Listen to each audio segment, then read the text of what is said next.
Welcome back. Online gaming skill या gambling, इस पर आज बड़ी इंटरेस्टिंग चर्चा चल रही है। ब्रेक से पहले काफी बातचीत हुई क्योंकि तमिलनाडु में फिर से नया लेजिस्लेचर आ गया जिसने कहा है कि भाई सब बैन, ना तो गेम ऑफ चांस चलेगा जो कि एक राज्य का अधिकार होता है उसे बैन करना या ना करना, और गेम ऑफ स्किल्स को भी उन्होंने कहा कि हम नहीं चलने देंगे। बाकायदा नाम लेके पोकर हुआ, रमी हुआ, ये सब नहीं चलेंगे। लेकिन दूसरी तरफ जो हमारी आईटी मिनिस्ट्री है वो इस ऑनलाइन गेमिंग को जो सेल्फ रेगुलेटरी बॉडी और तमाम चीजें कर रही हैं, तो अब ये उसके कंट्राडिक्शन में जा रहा है। कैसे है झगड़ा आगे सुलझेगा और देखने वाली बात होगी। लेकिन अब कुछ अहम सवाल, ध्रुव आप हमें बताइए कि भाई देखिए, एक ये भी मांग उठती है कि सोसाइटी का चाहे दुहाई दी जाए, चाहे जो कुछ इंसिडेंसेस कभी कभी हो जाते हैं वो वाली बातें बताई जाएं कि आखिरकार गेम ऑफ चांस हो या गेम ऑफ स्किल हो, लेकिन जहां भी पैसा इन्वॉल्व है, आपको गेम ऑफ स्किल ही खिलाना है तो आप खिलाइए उसमें और पॉइंट्स दीजिए, वैसे कुछ दूसरे इनाम दे दीजिए। लेकिन आप ऐसा पैसा इन्वॉल्व करते हैं कि आपने इतना जीता, इतना पैसा लगा के, तो अल्टीमेटली वो जुआ ही है और वो सोसाइटी के लिए अच्छा नहीं है। जी वीर जी, अब देखिए, पहली चीज मैं दो तरीके से लूंगा, एक सोसाइटी की तरफ से, एक कानून की तरफ से। यही सेम सवाल। देखिए, कानून ने बहुत क्लियर कर दिया है कि सट्टे में और जुए को क्यों अलग किया गया। सट्टे जुए में आप अगर पैसा लगाते हैं, ठीक है, उसमें ना आप दिमाग लगाते हैं ना कोई कौशल लगाते हैं, वो बस आपने एक सेकंड में कहीं भी पैसा डाला, उड़ाया और आप निकल गए, ठीक है। उसमें आपको नहीं पता आप क्या कर रहे हैं, ठीक है। मान लीजिए आप स्टॉक मार्केट में जाते हैं, स्टॉक मार्केट में आप पैसा लगाते हैं, कुछ जो हारते हैं कुछ लोग जीतते हैं, बट स्टॉक में क्या आप एनालिसिस करते हैं कि भाई ये इस शेयर का ये फंडामेंटल है, ये टेक्निकल एनालिसिस है, फिर आप लगाते हैं उसमें। सेम अगर आप स्किल गेम में देखें तो सुप्रीम कोर्ट ये कहता है कि क्योंकि इसमें कौशलता है, आपको पता है, आपके हाथ में कंट्रोल है कि आप किसमें इतनी बुद्धि लगा रहे हैं और आप कंपीट करके इसको जीत रहे हैं, ठीक है। तो ये तो कानूनी फर्क हो गया। एक में आपको असलियत में मेहनत करनी है, दूसरे में कोई फर्क नहीं पड़ता, आप आंख बंद करके कुछ भी करिए, पैसा डुबाया, काम खत्म। अब हम आते हैं सोसाइटी की तरफ से। देखिए, सेंसिटिव मुद्दा है, इसमें कोई शक नहीं, मगर अब देखिए क्या क्या किया जा सकता है। पहली चीज तो जैसे अभी पहले बात हुई कि 18 साल की उम्र, हमारा मानना यह है और रूल्स भी यही कहते हैं, 18 साल से कम के बच्चों को या 18 साल से कम के किसी भी व्यक्ति को पैसे वाला, जिसको हम रियल मनी गेम कहते हैं, नहीं खेलने देना चाहिए। ये क्लियर बात है। तो आप 18 साल से ऊपर हैं तो आप गेम्स ऑफ स्किल खेल सकते हैं रूल के अंदर। साथ ही रूल कहता है कि ऐसा नहीं कि आपने बस रूल बन गया, सारी बन गई तो वो गेम टेस्ट करेगा, वो ये भी देखेगा कि यूजर हार्म ना हो।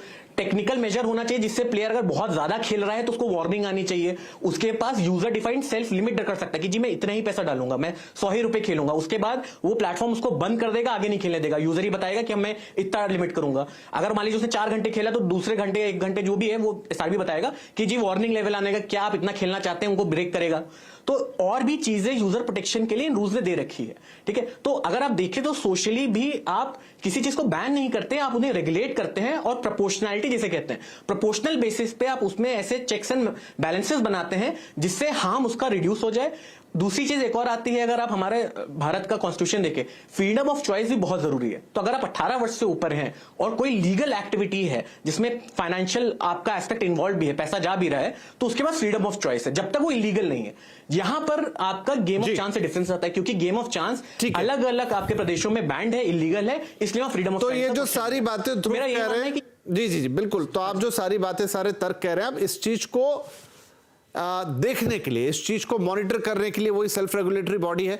तो अभिषेक मुझे बताइए कि जिस सेल्फ रेगुलेटरी बॉडी की हम बात कर रहे हैं और जो सारी बातें अभी ध्रुव ने कही वो लॉजिकल भी हैं, लेकिन क्या जैसी कही गई वैसी अमल में आ जाए, वैसी प्रैक्टिस में आ जाए, उस तरह के पावर या उस तरह का मैकेनिज्म इस सेल्फ रेगुलेटरी बॉडी के पास होगा? तो एटलीस्ट हम तो इतना ही कह सकते हैं कि आज की तारीख में रूल्स या प्रावधान क्या कहते हैं, तो इस पे बहुत अमल किया गया और मेरे हिसाब से मेटी ने काफ़ी डिटेल में ये प्रोवाइड किया है रूल 4A 4B में, जो नए रूल्स आए हैं उसमें, जिसके अंदर उनको एक तो बोला गया है कि कॉम्पोजिशन क्या होगी एसआरबी की, जो मैंने पहले भी बताया आपको कि उसमें एक इंडस्ट्री रिप्रेजेंटेटिव्स होंगे, उसमें सोशोलॉजिस्ट होंगे, साइकोलॉजिस्ट होंगे, उसमें जो चाइल्ड वेलफेयर के लिए लोग काम करते हैं वो होंगे, consumer protection point of view से कोई जो चैंपियंस हैं वो लोग होंगे। तो आपका एक होलिस्टिक पर्सपेक्टिव दिखेगा, ना केवल इस चीज को करने के लिए कि गेम ऑफ स्किल क्या बनता है, पर ऑल्सो ये चीज देखने के लिए कि कुछ चीजें जो मैंडेट करी गई हैं रूल्स के अंदर कि एसआरबी को इंश्योर करना पड़ेगा कि उनके जो ऑनलाइन गेमिंग इंटरमीडियरीज उनके मेंबर्स बनते हैं और जो गेम्स खिला रहे हैं, वो लोग क्या क्या टर्म्स एंड कंडीशंस डालते हैं, क्या क्या चीज़ें टेक्निकल मेजर्स जैसे ध्रुव ने कहा, और क्या क्या चीज़ें ऐसी रखते हैं जिसमें कि वो टेक्निकल मेजर्स के अलावा भी जैसे फॉर एग्जांपल वो वार्निंग की बात करी ध्रुव ने, आप खुद अपना प्रोवाइड करिए कि आपको कितनी लिमिट तक खेलना है। दूसरा, आप उनको आगाह करिए कि इसमें एक फाइनेंशियल रिस्क हो सकती है, आप उनको आगाह करिए कि इसमें आपका लॉस हो सकता है, ठीक है। इसमें आपको आगाह करिए कि इसमें जो एक कहते हैं ना कि आपका उसमें राइट, गॉट योर पॉइंट अभिषेक, क्योंकि मेरा समय बिल्कुल समाप्त हो गया है, लेकिन हाँ ये सारे पॉइंट वैलिड हैं, सही भी हैं, और अब जो एक्सप्रेशन ऑफ फ्रीडम की बात कर रहे हैं वो भी हैं। अब हम एक मैच्योर कंट्री हैं, हम एक बेहतर मतलब डेवलपिंग से डेवलप की तरफ जाते हुए देश हैं, तो उस तरह से इकोनॉमी में और भी बहुत सारी चीज़ें होती हैं, शायद उसको भी उसका हिस्सा माने। हाँ, सामाजिक रूप से कुछ चीज़ें हैं जिनको देखना जरूरी है, क्योंकि अभी भी हमारा वो सिस्टम इवॉल्व हो रहा है। हर तरह की अलग अलग सोसाइटी के फैक्शंस हमारे यहाँ पर मौजूद हैं, और सीधी सी बात है, जहाँ पैसे इन्वॉल्व होते हैं, भले ही वो कितनी छोटी रकम हो, उसका अपना एक इम्पैक्ट आता है। तो एक तरफ हो गया तमिलनाडु वाली चीज, और दूसरी तरफ हो गई ये सेल्फ रेगुलेटरी बॉडी। थोड़ा सा शायद वक्त लगेगा कि चीजों को देखना पड़ेगा कि इवॉल्व कैसे होती हैं, आगे टेक्निकल बेसिस पे कैसे जाती हैं, on the ground of law ये कैसे वर्क करती हैं। शायद ये थोड़ा सा और इंतजार यहां पर लगेगा, और ये बहस भी काफी इंटरेस्टिंग होगी, क्योंकि अभी खत्म नहीं होने वाली है, और आगे चलते हो सकता है कि कोई और क्लियर कट नियम या कानून हमें इसमें बनते हुए नेशनल लेवल पर भी देखें। फिलहाल आज की इस काफी इंटरेस्टिंग बातचीत के लिए आप तीनों का ही बहुत शुक्रिया। नमस्कार।